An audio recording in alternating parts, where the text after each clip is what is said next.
Hi everyone, welcome back. Example 5 for couple and moment calculation. Check the link in the description for the basics of couple and moment calculation and other example. Example 5. Four forces of magnitude and a direction acting on a square ABCD of side 2 mm as shown. Calculate the resultant in magnitude and direction. Also locate its point of application. First, let's resolve the forces. For that angle, it should be always with the nearest x-axis. Everything is fine. And we have to resolve the forces into horizontal and vertical components. We have to give positive for upward and forward direction forces and negative for reverse and downward forces. After resolving the forces, we have to find out the sigma h, sum of all horizontal component, which is minus 6 cos 60 plus 12 cos 45 plus 10 cos 30 minus 3 cos 30, which gives the value of 10.681 kilonewton.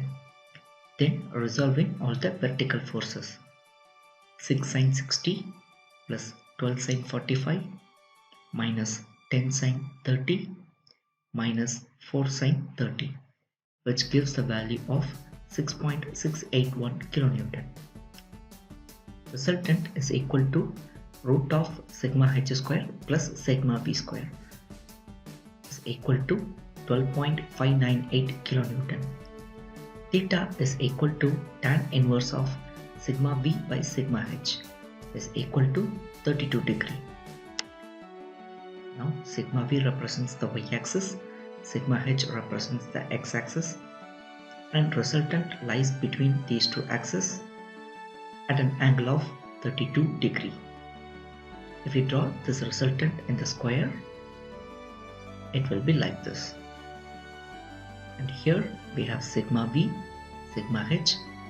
Principle of transmissibility states the force is acting at its line of action. So here also we can have this sigma v and sigma h. And distance between point A is x for sigma v, and distance between point A and sigma h is y. Now calculate the moment about the point A. For calculating the moment, we should not consider the sign.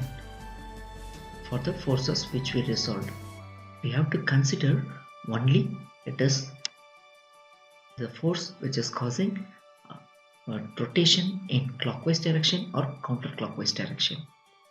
So about a point A, so if we take about moment about point A, these two forces does not make any rotation, so it is 0. And this 12 sin 45, it causes a rotation in counterclockwise direction, so we have to take it positive, and which is at a distance of perpendicular distance of 2 meter. And this 12 cos 45 is acting on the line of action of A, so this one is 0. And this 10 cos 30, it rotates the square in counterclockwise direction, so we have to take this in positive value, and the perpendicular distance is 2 meter.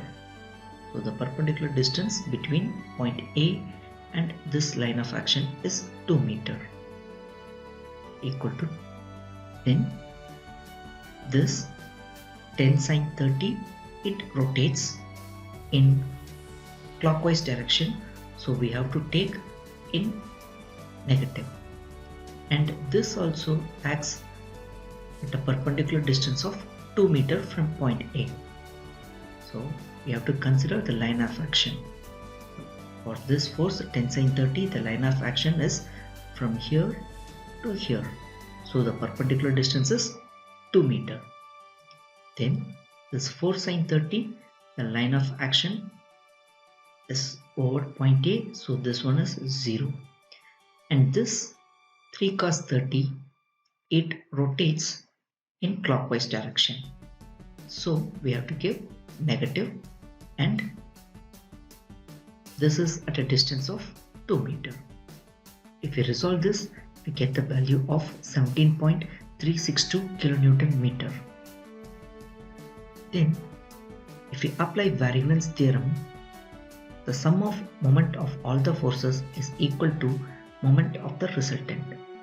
Here, the resultant moment we can separate into sigma v and sigma h.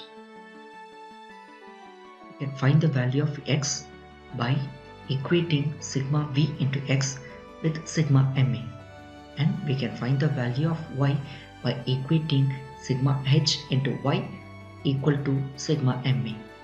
So using this we can get the value of x, and using this we can get the value of y. And finally we have to draw the resultant drawing.